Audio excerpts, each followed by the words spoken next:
Assalamualaikum warahmatullahi wabarakatuh. Bismillahirrahmanirrahim. Alhamdulillahirabbil alamin. Assalatu wassalamu ala sayyidina wa maulana Muhammadin wa ala alihi wa sahbihi ajmain amma ba'du.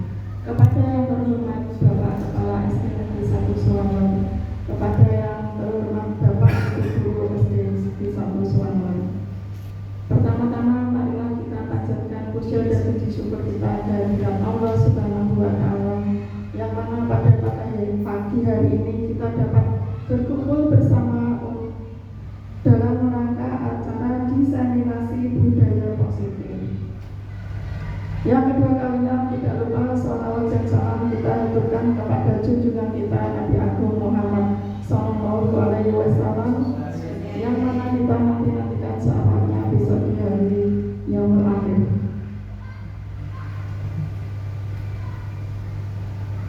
Sebelumnya, perkenankanlah kami menyampaikan susunan acara pada hari ini, yaitu yang pertama pembukaan, yang kedua sambutan kepala sekolah, yang ketiga kegiatan inti, keempat sesi tanya jawab, dan yang terakhir penutup.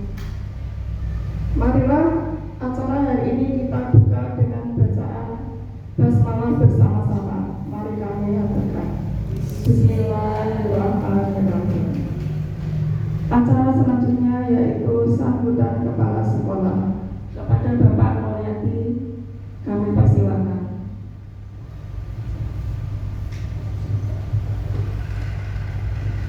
Assalamualaikum warahmatullahi wabarakatuh. Bismillahirrahmanirrahim. Alhamdulillahirabbil alamin. Wassalatu wassalamu ala anbiya'i wal mursalin wa ala alihi washabbihi ajmain. Amma ba'du.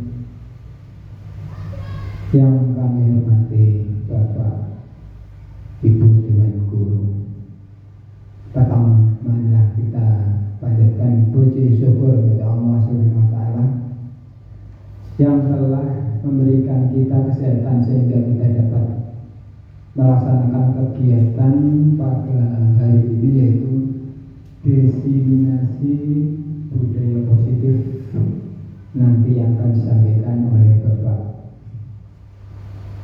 Eko. Salawat dan salam kami haturkan kepada Nabi besar Muhammad Sallallahu Alaihi Wasallam dengan ucapan Allahumma sholli ala sayyidina Muhammad wa ala ali sayyidina Muhammad. Bapak dan Ibu guru yang kami hormati, pertama saya berterima kasih diberi kesempatan pada kegiatan ini. Mungkin ada beberapa hal yang harus saya sampaikan. Yang pertama,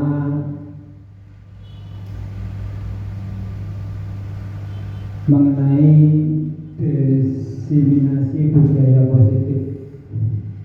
Mungkin yang ada di SDN 1 Suwanor ini, budaya-budaya positif itu sudah dilaksanakan. Pertama, mengenai pembiasaan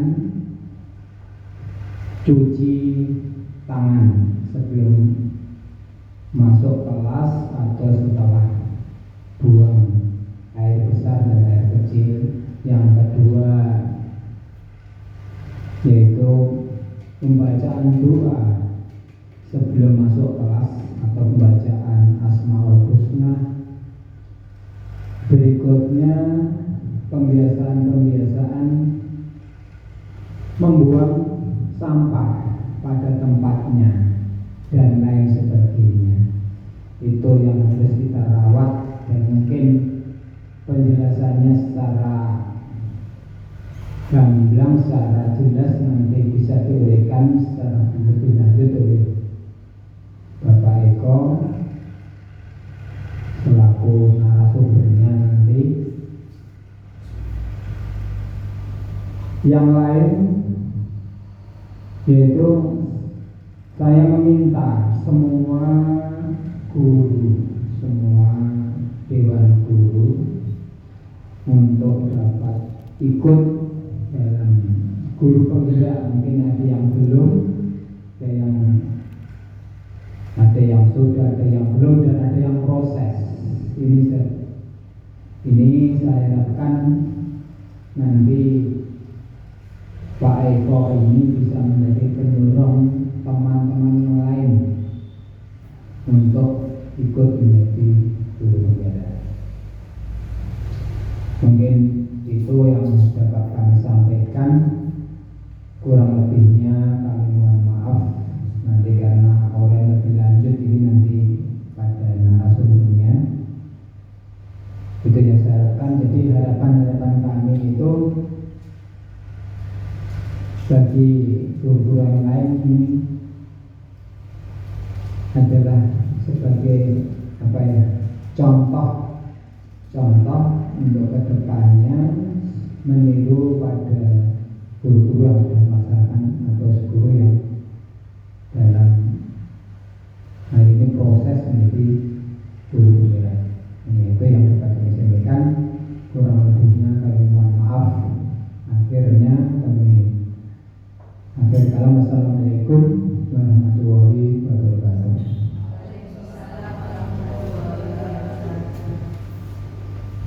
Terima kasih kepada Bapak Mulyanti. Acara selanjutnya yaitu kegiatan ini yang akan disampaikan oleh Bapak Kuncoro Eko Prasetyo. Kepada Bapak Eko, kami persilakan.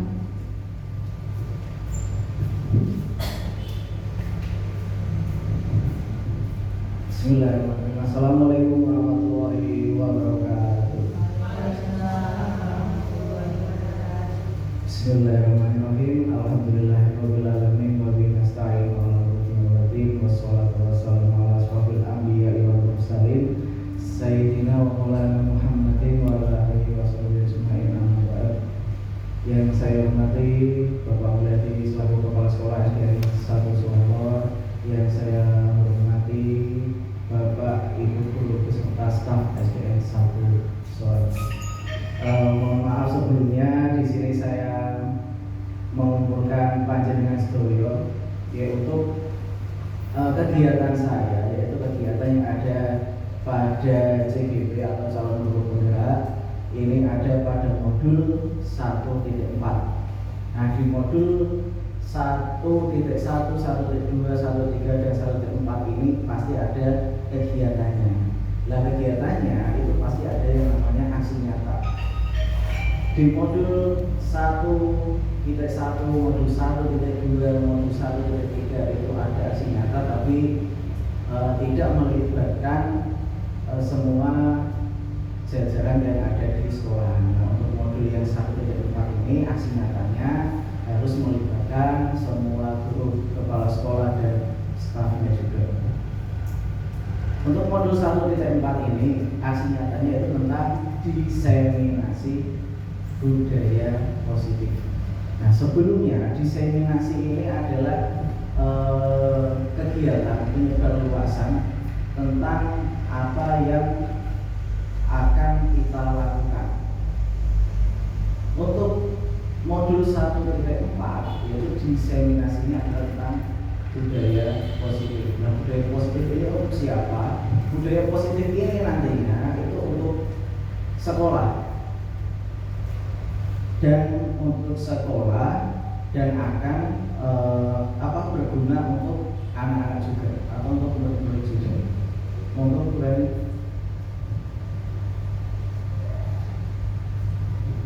pokok bahasan yang akan kita bahas, yang akan saya bahas hari ini adalah yang pertama disiplin positif dan nilai kebajikan. Yang kedua ada kebutuhan dasar manusia. Selanjutnya adalah motivasi, hukuman, dan penghargaan. Yang keempat posisi kontrol. Yang kelima keyakinan kelas. Dan yang terakhir yaitu tentang segitiga restitusi. Mungkin Bapak Ibu guru ada yang sudah paham, ada yang sudah tahu tentang pokok bahasan yang akan saya bahas kali ini. Sebetulnya saya berbicara di sini juga agak ewo karena saya di sini juga ibaratnya masih junior, belum senior. Nanti kita di sini adalah kita di sini untuk belajar bersama. Gitu Bapak Ibu. Lanjut Brian.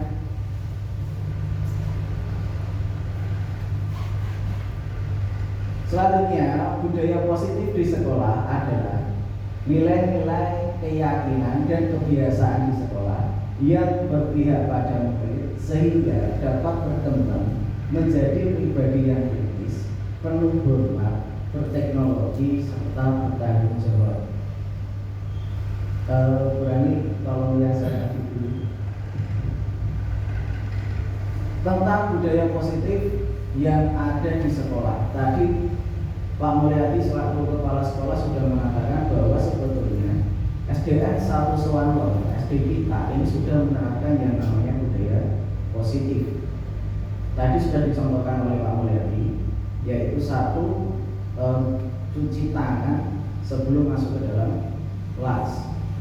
Ada lagi budaya positif yang selalu kita pakai sampai saat ini adalah ketika kita menunggu siswa atau menunggu murid ketika murid itu mau masuk ke dalam sekolah. Kita sudah menunggu mereka di depan gerbang untuk bersalaman. Itu sudah menunjukkan bahwa kita sudah melakukan budaya positif. Selanjutnya ada lagi, sebelum masuk ke dalam kelas kita sudah melakukan Asmaul Husna. Setelah melakukan Asmaul Husna, menyanyikan lagu Indonesia Raya. Setelah itu siswa atau murid itu pasti salaman dengan gurunya masing-masing. Dan itu juga sudah menunjukkan bahwa sekolah kita itu sudah melakukan yang namanya budaya positif. Lanjut.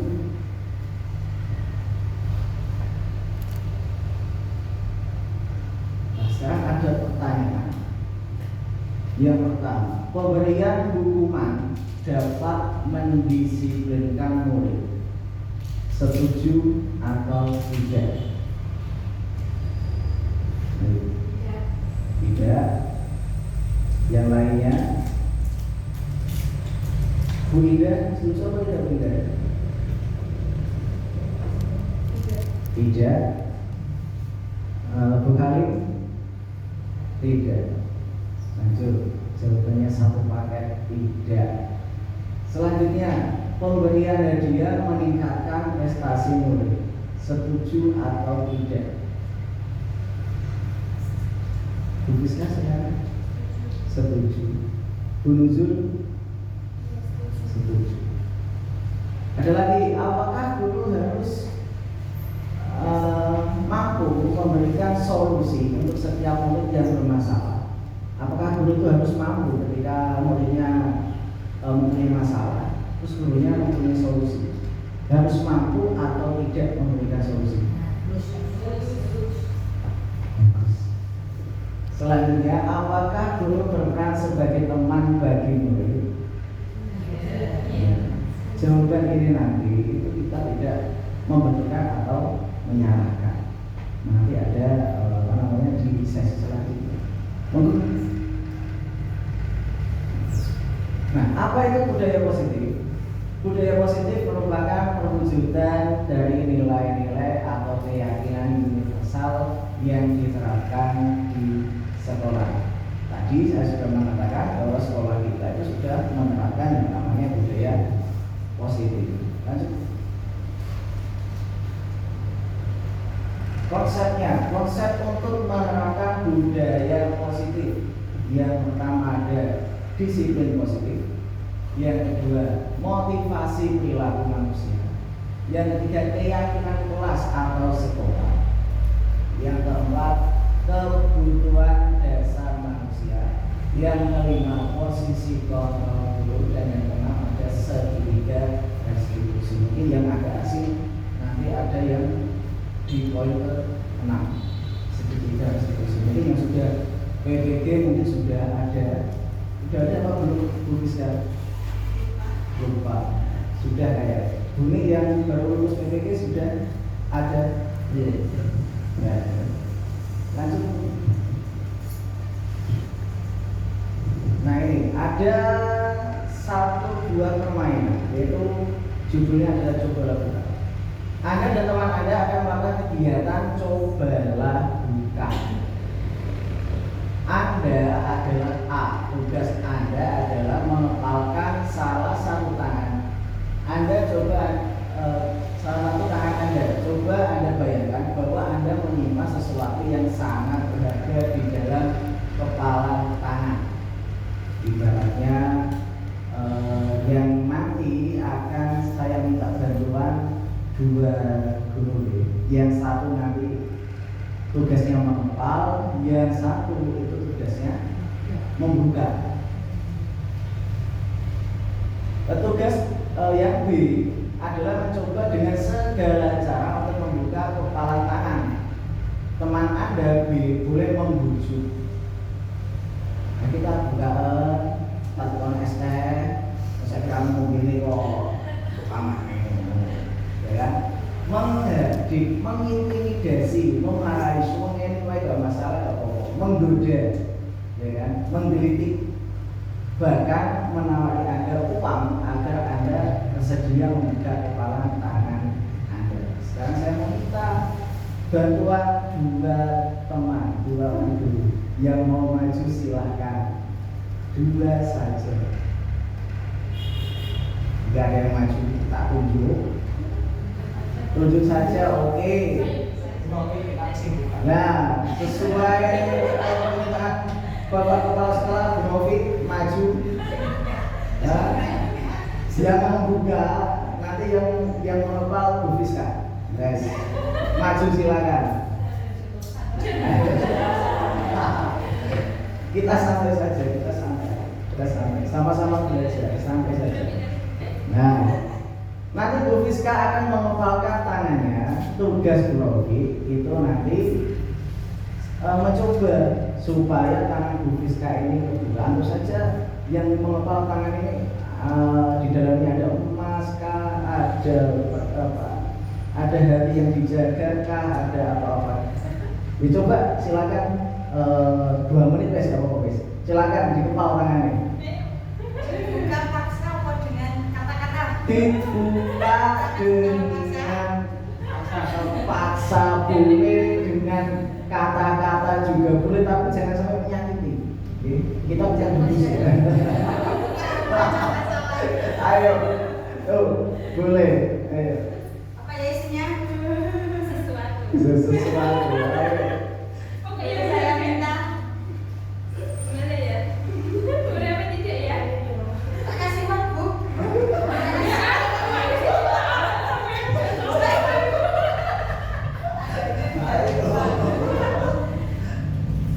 Kamu kan bestie. Masa nggak boleh? Masa nggak boleh? Sama bestie masa nggak boleh? Nanti tak traktir. Oh, Pak Eko yang traktir. Jangan bawa saya. Ayo. Boleh ya?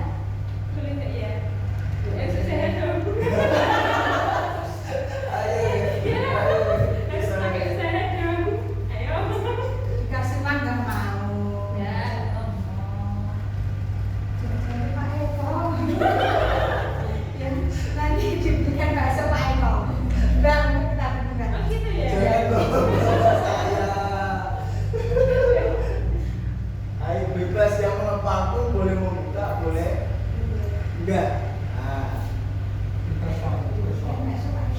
Jangan bawa saya. Atau bawa aku. Apa ya, Bu? Ricis ya. Nanti kalau mau belajar ricis. Terima kasih. Coba tepuk tangan buat teman kita. Mau berapa? Ricis pokoknya. Ada 3 pertanyaan. Setelah tadi ada simulasinya, selanjutnya ada 3 pertanyaan. Berarti pertanyaan pertama ini buat Bu Fiska. Kenapa Anda membuka kepalan tangan? Tadi karena Bu Rofi sudah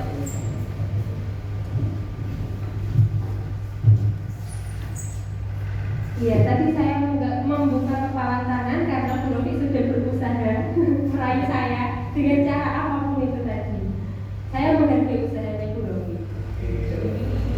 Ini juga. Boleh, Besti.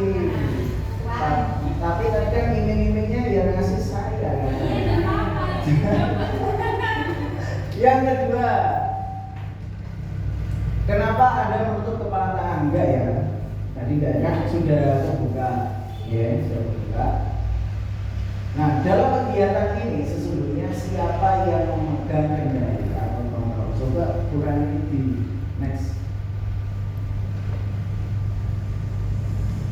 Nah, sebelum kita membahas yang ini, untuk soal ketiga tadi, siapa yang memegang kendali? Sebetulnya yang memegang kendali itu adalah si pengepal tangan, yaitu tadi simulasinya adalah Bu Fiska.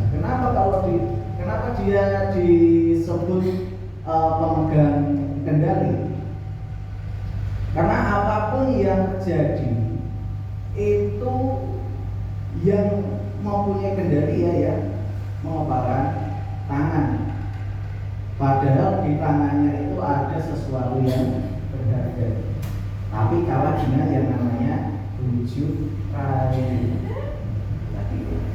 Untuk selanjutnya, untuk teori kontrol dari Dr. William Glaser, yaitu 1, ilusi guru mengontrol murid, yang kedua ilusi bahwa semua penguatan positif, efektif dan bermanfaat, yang ketiga ilusi bahwa kritik dan membuat orang merasa bersalah dapat menguatkan karakter, dan yang keempat ilusi bahwa orang dewasa memiliki hak untuk memaksa. Nah, ilusi ini adalah ilusi yang seringkali kita pakai kepada murid kita, khususnya saya ngaku saja. Lanjut. Nah, ini segitiga restitusi. Situ ada nilai-nilai apa yang telah kamu sepakati, terus kamu ingin menjadi orang seperti apa, itu termasuk dalam menanyakan keyakinan. Terus kamu bukan satu-satunya yang pernah melakukan hal ini. Ada lagi setiap orang pasti pernah melakukan kesalahan untuk menstabilkan identitas dan memvalidasi kebutuhan, yaitu kamu tentu punya alasan mengapa melakukan hal itu. Yang selanjutnya adalah cara yang lebih efektif untuk mendapatkan apa yang kamu. Untuk segitiga restitusi ini adalah cara kita bagaimana kita menangani murid kita yang katakanlah mempunyai masalah yang paling signifikan, yaitu adalah masalah ketika di dalam sekolah. Lanjut. Kok udah sampai 28 kecepatan saya itu. Nah, gimana kok cepet? mau kemana tak lanjut lagi di dalam. Saya buatnya semalam itu, jangan disetting. Nah, lagi Bu. Nah, coba dari kita.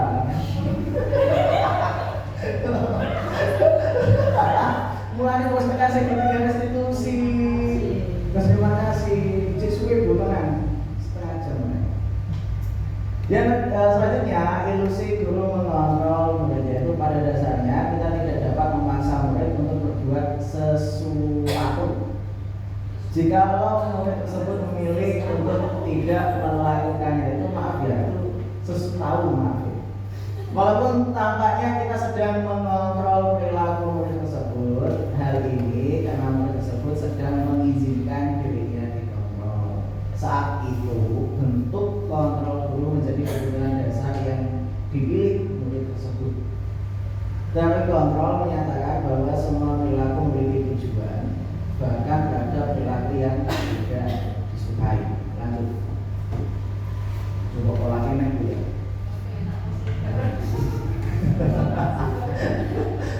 Ilusi bahwa semua penguatan positif, efektif, dan bermanfaat. Segala usaha untuk mempengaruhi murid agar mengulangi suatu perilaku tertentu adalah suatu usaha untuk mengontrol murid tersebut. Dalam jangka waktu tertentu, kemungkinan murid tersebut akan menyadarinya dan mencoba untuk menolak bujukan kita. Atau bisa jadi murid tersebut menjadi tergantung pada pendapat sang guru untuk berusaha. Lanjut. Selanjutnya, ilusi bahwa kritik dan membuat orang merasa bersalah dapat menguatkan karakter. Menggunakan kritik untuk siswa dan rasa bersalah untuk mengontrol murid menuju pada identitas gagal. Mereka belajar untuk merasa buruk tentang diri mereka. Mereka mengembangkan dialog diri yang negatif. Kadang-kala sulit bagi guru untuk mengidentifikasi bahwa mereka melakukan perilaku ini, karena seringkali guru cukup menggunakan suara halus untuk menyampaikan pesan negatif. Contohnya,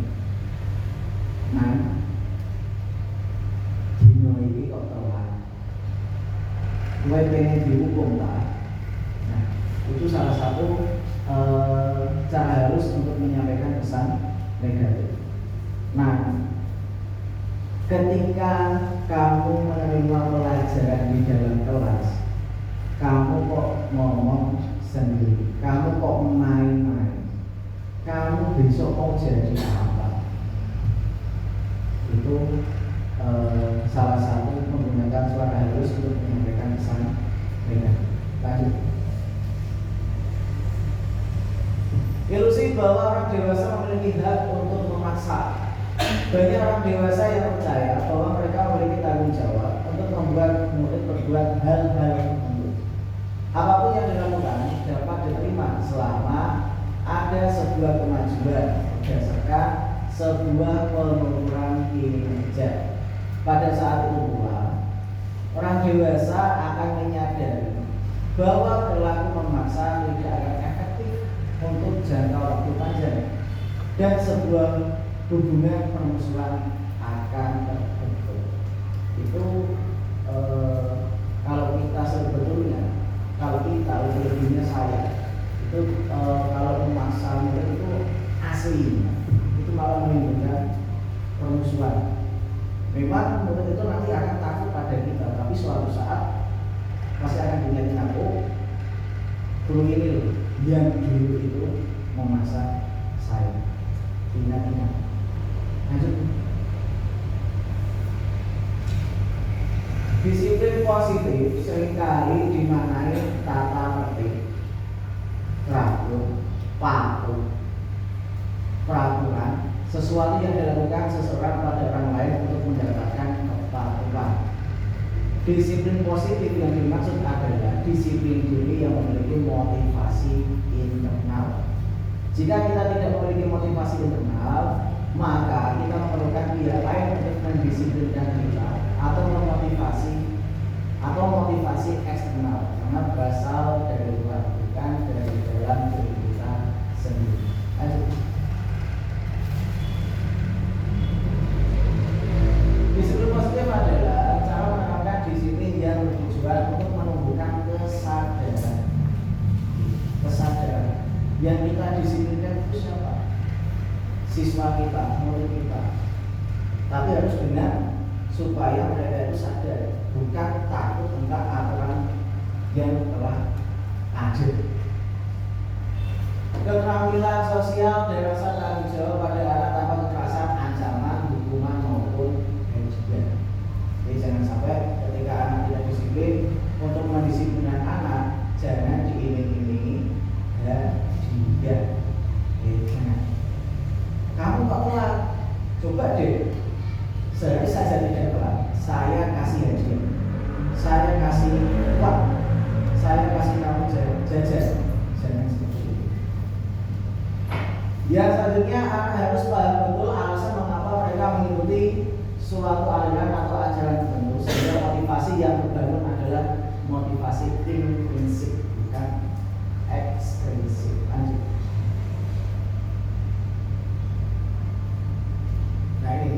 motivasi perilaku manusia.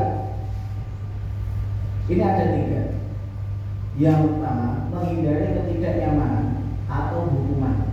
Itu adalah motivasi eksternal, bukan dari dalam dirinya sendiri. Itu kebanyakan pasti menurut kita kayak gitu. Mereka patuh karena mereka takut dengan hukuman. Sedangkan hukuman itu pasti membuat mereka tidak nyaman. Contoh tadi, ketika ada yang berbuat tidak sesuai aturan, pasti kita akan menghukumnya. Jadi mereka takut pada hukuman. Lanjut, mendapat imbalan atau penghargaan itu juga motivasi eksternal.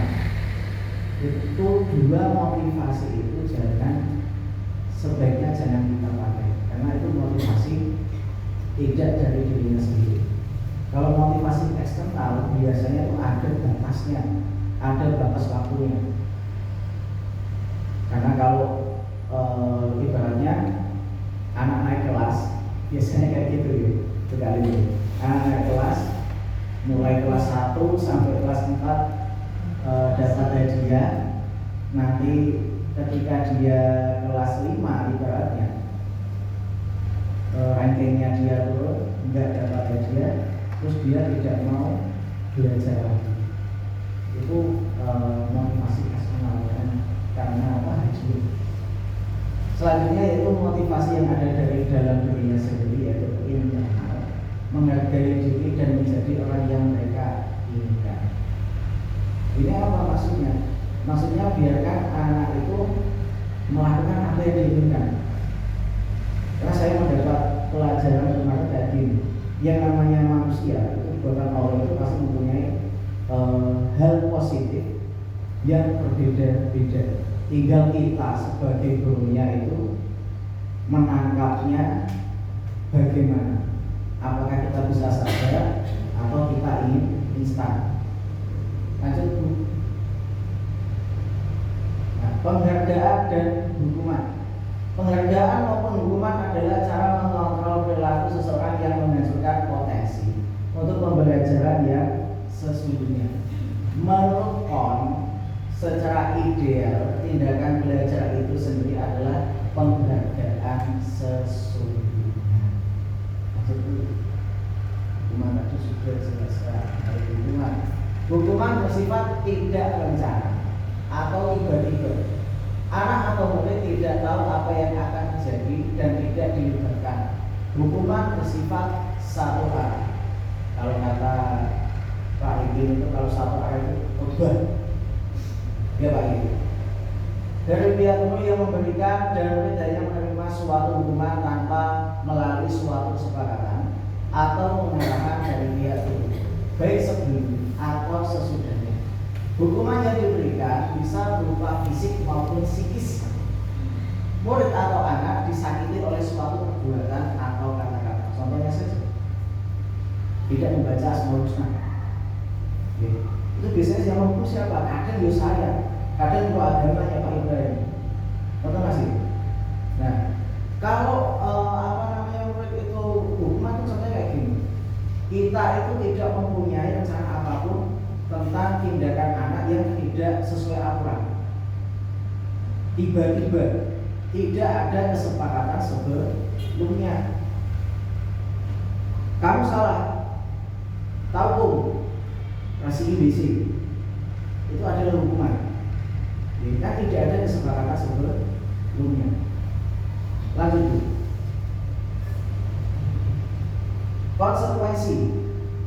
Konsekuensi sudah terencana atau sudah disepakati, sudah dibahas dan disetujui oleh murid dan guru. Umumnya bentuk-bentuk konsekuensi dibuat oleh pihak guru atau sekolah, dan murid sudah mengetahui sebelumnya konsekuensi yang akan diterima bila ada pelanggaran. Contoh, di dalam kelas ada murid yang tidak sengaja ataupun sengaja menimpak meja atau mencoret-coret meja. Nah sebelumnya itu harus ada yang namanya aturan konsekuensinya. Oh kalau mencoret meja pakai tiket atau pulpen, konsekuensinya adalah membersihkannya. Pakai apa pun boleh, yang penting dibersihkan. Lagi jajan terus makan di dalam kelas, konsekuensinya apa? Sebelumnya sudah dibicarakan kepada anak-anak. Kalau membuang sampah di kelas harus diambil dan dibuang di tempat sampah. Atau nggih? Lanjut dulu. Sedangkan restitusi adalah proses menciptakan kondisi bagi murid untuk memperbaiki kesalahan mereka, sehingga mereka bisa kembali pada kelompok mereka dengan karakter yang lebih kuat, disampaikan oleh dosen pada tahun 2004. Restitusi juga merupakan proses kolaboratif yang mengajarkan murid untuk mencari solusi untuk masalah mereka. Kemarin saya sudah melakukan aksi nyata tentang restitusi ini. Saya memberikan contoh itu ketika ada anak telat masuk ke dalam kelas, kita tidak langsung menghukumnya atau kita tidak memberikan dia konsekuensi, tapi kita melakukan yang namanya segitiga restitusi. Caranya bagaimana? Kita panggil anak itu, kita panggil anak yang sudah melakukan pelanggaran, dan kita memanggilnya itu boleh ketika jam istirahat maupun ketika sesudah jam pelajaran selesai atau ketika sudah pulang. Kita bicarakan kepada anak ini yang melakukan pelanggaran. Kenapa kamu kok telat? Kita tanyakan dulu, masalahnya apa? Kok telat? Alasannya apa? Nah, kalau kita sudah menemukan alasannya, masalahnya apa kenapa dia telat, kita harus tanyakan tentang supaya anak ini yang melakukan pelanggaran itu tidak melakukannya lagi. Apabila dia telat sekolah karena bangunnya siang, karena biasanya bangun itu dibangunkan oleh kedua orang tuanya, tapi ketika orang tuanya lupa, dia telat bangun dan telah sekolah kerja. Itu kita bisa omongkan kepada anak. Nah, kita kasih keyakinan. Keyakinan apa? Keyakinan supaya anak ini tidak melakukan pelanggaran yang selanjutnya. Seperti itu. Lanjut. Keyakinan kelas. Untuk terbentuknya budaya positif perlu diciptakan dan disepakati tentang keyakinan atau prinsip dasar bersama di antara para warga kelas. Warga kelas siapa? Ya kita sebagai gurunya dan murid-murid kita. Keyakinan yaitu nilai-nilai kebajikan atau prinsip-prinsip universal yang disepakati bersama secara universal lepas dari latar belakang suku, negara, bahasa maupun agama. Ya, keyakinan kelas ini kita buat dulu. Keyakinan kelas biasanya itu tidak ada yang namanya kalimat negatif. Contoh ini, saya contohkan satu. Jangan berlari di depan kelas. Kata jangan itu kan negatif. Gitu betul? Ya kan? Kata jangan itu negatif. Sebaiknya kita ubah menjadi kalimat yang positif. Yang awalnya jangan berlari di depan kelas diganti dengan di depan kelas cukup jalan saja. Itu sudah beda maknanya. Apa nih? Lanjut dulu. Kenapa tidak peraturan saja? Mengapa harus keyakinan kelas? Untuk mendukung motivasi intrinsik, kembali ke nilai-nilai atau keyakinan-keyakinan lebih menggerakkan seseorang dibandingkan mengikuti serangkaian peraturan-peraturan. Menurut dosen pada tahun 98, suatu keyakinan akan lebih memotivasi seseorang dari dalam atau motivasi intrinsik. Mengapa kita memiliki peraturan harus menggunakan helm bila mengendarai kendaraan model 2? Nah, ini pertanyaan buat kita. Mengapa kita memiliki peraturan harus menggunakan helm bila mengendarai kendaraan model 2? Padahal kalau tidak ada aturan di Indonesia, semuanya mau jalan naik motor di desa, mau di kota, pasti tidak ada yang memakai helm. Karena ada peraturan, jadi kita takut dengan peraturannya. Padahal peraturan itu dibuat demi apa? Demi kebaikan kita sendiri. Contohnya kalau kita memang delala, ya kan, tiba-tiba yang namanya apes memang tidak ada hari dan tanggalnya, jatuh, kita tidak pakai helm, apa yang terjadi? Beda dengan ketika jatuh dengan memakai helm.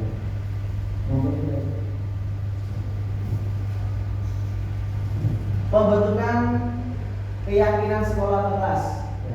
Keyakinan kelas berupa pernyataan universal. Selanjutnya, pernyataan keyakinan kelas senantiasa dibuat dalam bentuk positif. 3. Keyakinan kelas hendaknya tidak terlalu banyak sehingga mudah diingat dan dipahami oleh semua warga kelas. Keyakinan kelas cukup 5 lah maksimal. Selanjutnya, keyakinan kelas sebaiknya sesuatu yang dapat diterapkan di lingkungan tersebut. Semua warga kelas hendaknya ikut berkontribusi dalam pembuatan keyakinan kelas lewat kegiatan curah pendapat. Yang terakhir, bersedia meninjau kembali keyakinan kelas dari waktu ke waktu. Yang kelas itu bisa diubah demi kebaikan anak. Lanjut. Nah, 5 kebutuhan dasar manusia. Yang pertama jelas bertahan hidup. Selanjutnya ada kasih sayang dan rasa diterima. Yang ketiga ada kebebasan. Yang keempat kesenangan dan menerima permasalahan.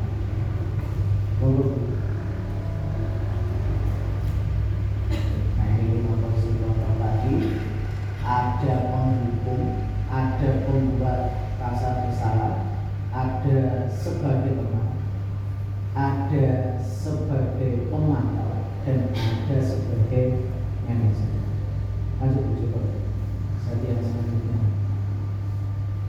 Nah, ini keterangannya. Kalau penghukum, seorang penghukum bisa menggunakan hukuman fisik maupun verbal. Verbal biasanya ya lewat omongan. Kalau fisik ya tadi contohnya, anak yang melakukan pelanggaran kita suruh untuk membersihkan toilet. Yang kedua, membuat orang merasa bersalah. Biasanya guru akan bersuara lebih lembut. Membuat orang merasa bersalah akan menggunakan keheningan yang membuat orang lain merasa tidak nyaman, bersalah, atau rendah diri. Awak diri dari wong supaya wong kuwi rumosok wonge salah.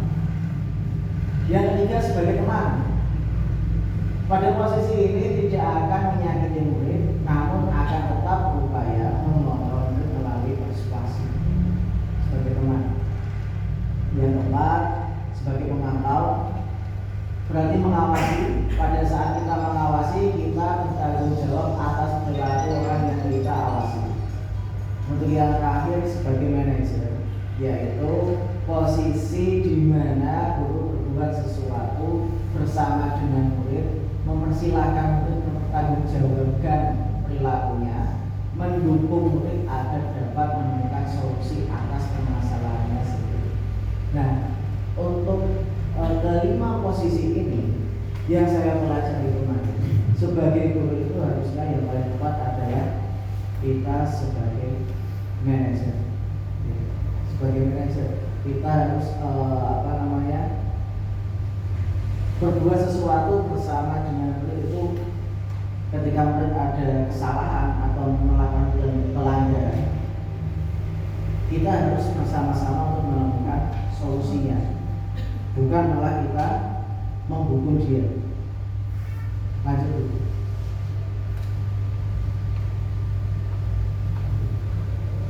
Restitusi sebuah cara menanamkan disiplin positif pada murid memiliki ciri sebagai berikut. Yang pertama, restitusi bukan untuk menebus kesalahan, namun untuk belajar dari kesalahan. Contoh tadi, ketika ada anak yang telah sekolah yang biasanya ketika dia bangun pagi itu dibangun tiba-tiba orang tuanya tidak membangunkan karena sibuk. Nah, kita cari solusinya supaya dia mau belajar dari kesalahan. Yang kedua, restitusi memperbaiki hubungan, yaitu tawaran bukan paksaan. Ditawarke menawa dadi guru sing apik, dia nanggur nek esuk tak tangekno, tak telepon. Boleh kayak gitu? Boleh. Tapi sempat apa tidak kita nggak tahu. Selanjutnya, restitusi menuntun untuk melihat ke dalam diri supaya dia bisa berintrospeksi diri. Selanjutnya, restitusi mencari kebutuhan dasar yang mendasari tindakan. Restitusi fokus pada karakter bukan tindakan. Restitusi merupakan restitusi fokus pada solusi. Yang terakhir, mengembalikan murid yang berbuat salah pada guru-gurunya. Lanjut. Nah, ini tadi sudah kita bahas ya. Yang tadi ungkapannya kecepatan. Ini saya tidak usah bahas lagi karena ini adalah segitiga restitusi. Karena yang kita harus menanyakan keyakinan dulu. Keyakinan apa? Yaitu keyakinan kelas. Selanjutnya menstabilkan identitas dan yang terakhir validasi kebutuhan.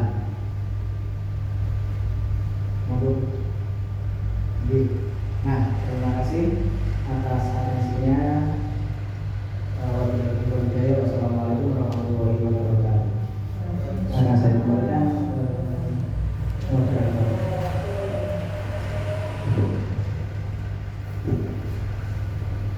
Terima kasih kepada Pak Eko. Acara selanjutnya yaitu sesi tanya jawab. Kepada Bapak Ibu guru yang mungkin ingin bertanya, silakan. Ya, silakan Bu Fiska.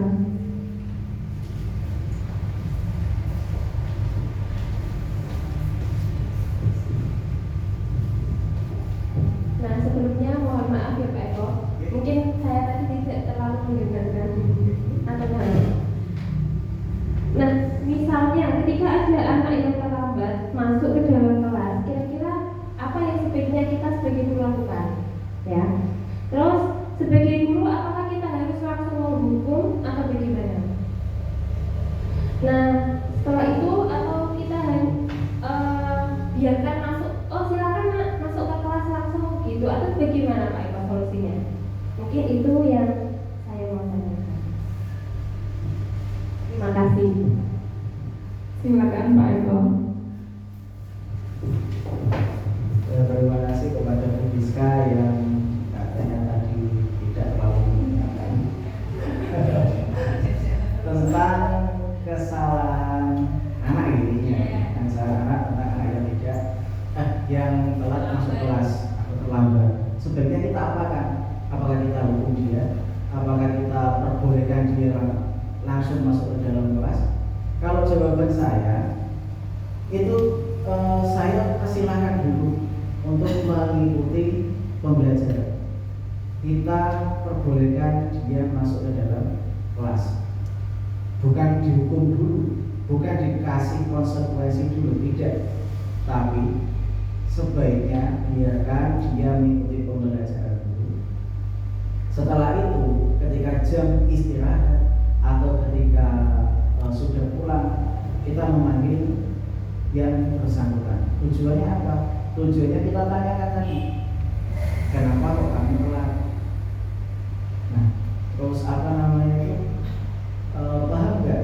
Ingat nggak tentang keyakinan kelas yang telah dibuat? Kalau sudah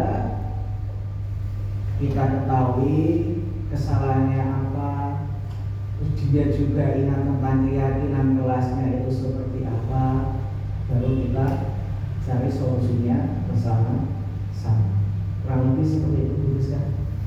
Ya, jadi langsung dibiarkan masuk. Dibiarkan masuk saja, jangan dihukum ataupun dikasih konsekuensi. Kasihan. Terima kasih. Selanjutnya, ya ada yang mau tanya? Saya Pak Eko. Oh, ini. Silakan masuk, beri kabelnya ada sampai sana.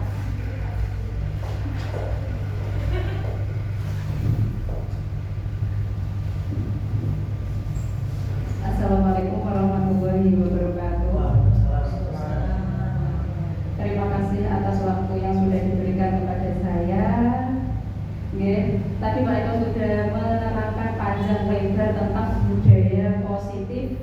di sekolahan. Oke, Pak Eko seperti itu. Saya ingin menanyakan bagaimana cara kita sebagai guru untuk menciptakan budaya positif bagi peserta didik, ya, budaya positif, supaya peserta didik itu tidak melakukan budaya-budaya yang negatif seperti itu. Ya, Pak Eko. Terima kasih. Wassalamualaikum warahmatullahi wabarakatuh. Waalaikumsalam warahmatullahi wabarakatuh. Bagaimana cara kita supaya anak ini melakukan budaya positif? Apa yang perlu lakukan? Sebetulnya mudah tapi agak sulit. Maksudnya bagaimana? Contohnya saja, anak itu masuk sekolah itu biasanya maksimal jam 7. Kadang kita sebagai guru itu kadang malah masuk jam kadang 7 lebih, 7 lebih 5 menit, kadang 7 10 menit. Ya itu saya juga melakukan hal yang seperti itu. Ya, saya mengakui. Nah, bagaimana supaya anak ini mau melakukan budaya positif? Ya, kita sebagai guru harus mencontohkan budaya positif di sekolah itu seperti apa. Yang pertama tadi, yang awalnya guru itu masuk datang ke sekolah itu jam 7 lebih, kita ubah jam 7 kurang. Bisa apa enggak? Itu makanya mudah tapi sulit. Kadang yang dekat seperti saya pun kadang biasanya juga kayak gitu sama. Tinggal kegiatan yang ada di rumah. Tapi kalau bisa anak didik aja, peserta didik aja kita inginkan untuk melakukan budaya positif, masa guru tidak bisa. Terus lagi tentang membuang sampah. Anak-anak itu pasti biasanya kalau membuang sampah kadang tidak pada tempatnya. Dan kita sebagai guru juga harus mencontohkan. Ketika kita makan, bungkusnya harus kita buang ke dalam sampah. Misal juga ada sampah yang berserakan di halaman kah, di teras kelas kah, kita ambil. Tujuannya apa? Supaya murid ini mengikuti kita, mencontoh kita sebagai gurunya. Oh Pak Guru, Bu Guru, yang sampah dijipuri kok mau aku enggak. Pasti anak-anak sadar seperti itu. Jadi cukup puas dengan jawabannya. Lanjutnya ada lagi ya? Pak Ibu. Assalamualaikum warahmatullahi wabarakatuh. Baik, terima kasih atas waktunya Pak Eko, atas pemaparan materinya yang menambah pengetahuan wawasan kita semua yang bergerak dalam bidang pendidikan. Karena bagaimanapun kita harus merefresh ulang pengetahuan. Ya.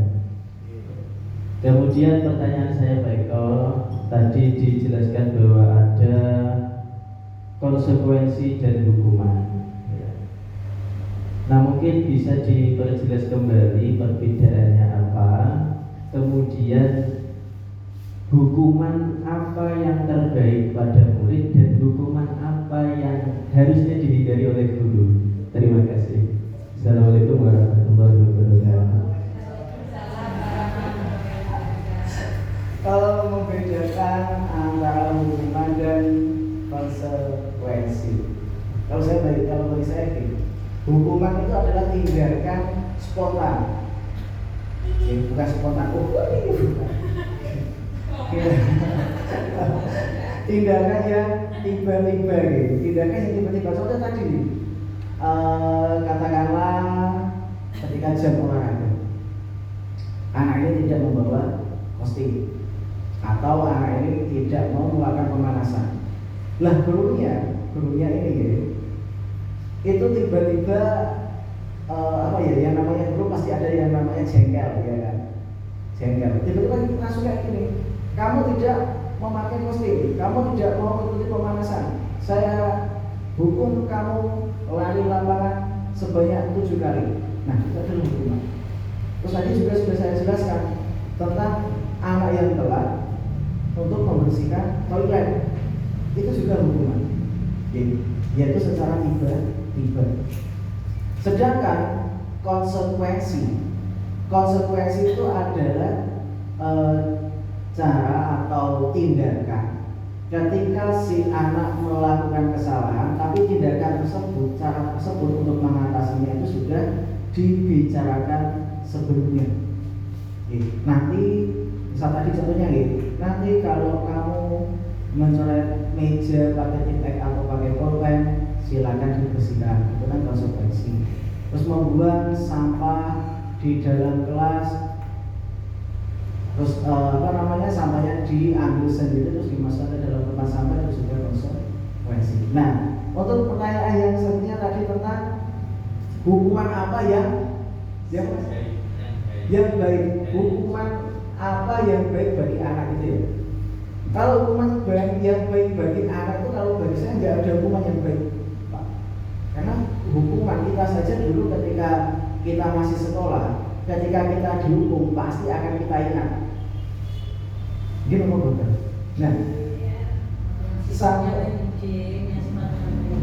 Nah, kalau gini Bu, kalau hukuman yang sifatnya mendidik itu kalau di segitiga restitusi itu bukan hukuman, namanya bukan hukuman. Tapi apa, kita menemukan solusi secara bersama ketika si anak ini melakukan kesalahan. Saya dulu juga bertanya kayak gitu, hukuman yang mendidik, tidak ada yang mendidik, hukuman yang hukuman. Kalau hukuman pasti apa, tidak ada yang mendidik dan pasti akan kita ingat selama kita hidup. Contoh saja ketika saya masih SMP, saya melakukan kesalahan, saya dicubit tepat di sini. Saya mau sebutkan tepat di sini. Itu saya masih ingat. Itu saya masih ingat sampai sekarang itu. Saya juga masih ingat siapa tujuan, dan itu pasti akan menimbulkan yang namanya luka batin. Kalau itu kata hasil saya itu, Bu Okta itu benar, pasti akan menimbulkan luka batin. Nah, makanya ketika anak melakukan kesalahan, sebaiknya kita jangan menghukum. Sebisa mungkin kita jangan menghukum, tapi kita sebagai manajer tadi, bukan sebagai penghukum kita kan. Kita sebagai manajer itu harus menemukan solusi secara bersama dengan anak yang melakukan kesalahan atau pelanggaran tadi, supaya tidak mengulanginya di kemudian hari. Seperti itu Pak Ibrahim, sudah jelas. Tanya lagi. Ada lagi yang ditanyakan? Ya cukup, saya kembalikan ke budaya.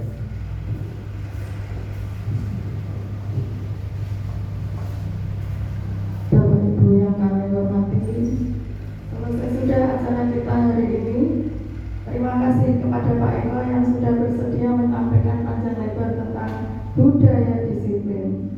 Terima kasih juga kepada Bapak